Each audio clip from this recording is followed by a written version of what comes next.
If you turned on your tap this morning, a perfectly spherical globule of fresh water probably routed itself straight into your glass.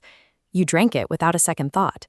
You likely checked your logistics map to find a fast highway route, then double-checked the mythic layer to avoid a localized space-time wormhole or a griffin crossing.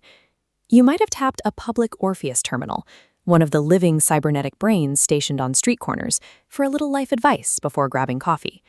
This hyper-magical landscape is the boring, everyday infrastructure of the modern world. We live inside a sci-fi reality that feels as mundane as a sidewalk. In the early 2000s, water was bound by gravity and rusting underground pipelines. Travel was limited to physical, concrete highways and strict municipal politics. Global infrastructure moved from rigid physics to everyday magic without the help of a tech conglomerate or a superpower government.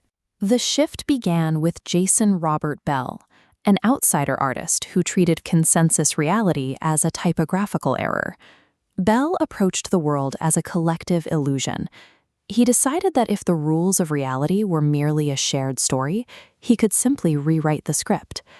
Bell struggled with severe dyslexia. To him, the English language was an adversarial code, a system of rules that made him feel like a chessman on a Scrabble board. His father was a sign painter, a craftsman who treated text as a physical, pictorial object. This environment taught Bell to see language as a visual shape rather than a phonetic sound. Bell realized that if language, the bedrock of our culture, is just an arbitrary, malleable image, then the physical reality built upon those words is equally fake. He documented this revelation in Fruition, a series of proposals for what he would do with unlimited time, money, and resources. Fruition was a mechanical blueprint. It was designed to exploit flaws in how we perceive the world and systematically overwrite them with new facts. Bell used the artifake. These were fictions manufactured with the exact aesthetic authority and boring realism of the actual world. In his Mythopolis Next Right project, he manufactured municipal-grade highway signs for centaurs and wormholes. They were indistinguishable from official Department of Transportation hardware.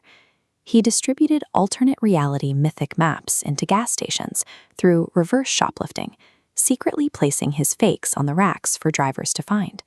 When the impossible is injected into the world using the structural aesthetics of authority, the human mind eventually accepts it as a fact.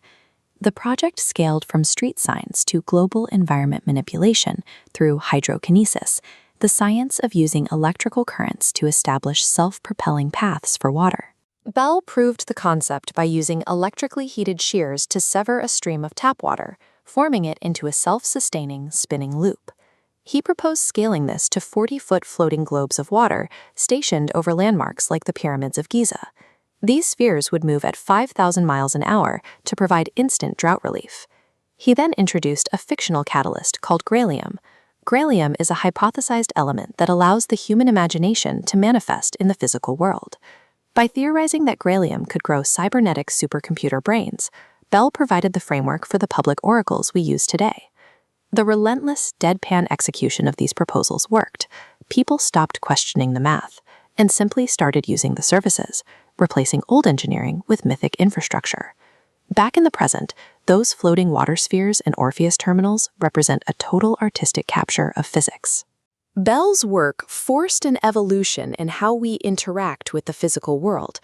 He pushed through the edge of consensus, reaching the point where collective belief overwrites physical laws. Because Bell successfully integrated these fictions into the global supply chain, we can now see that the rules of logic and economics are a choice. They are an optional status quo we use to inhabit. Reality is malleable to anyone with the resolve to draft the blueprints. As Bell's own life demonstrated, if you propose it, they will come.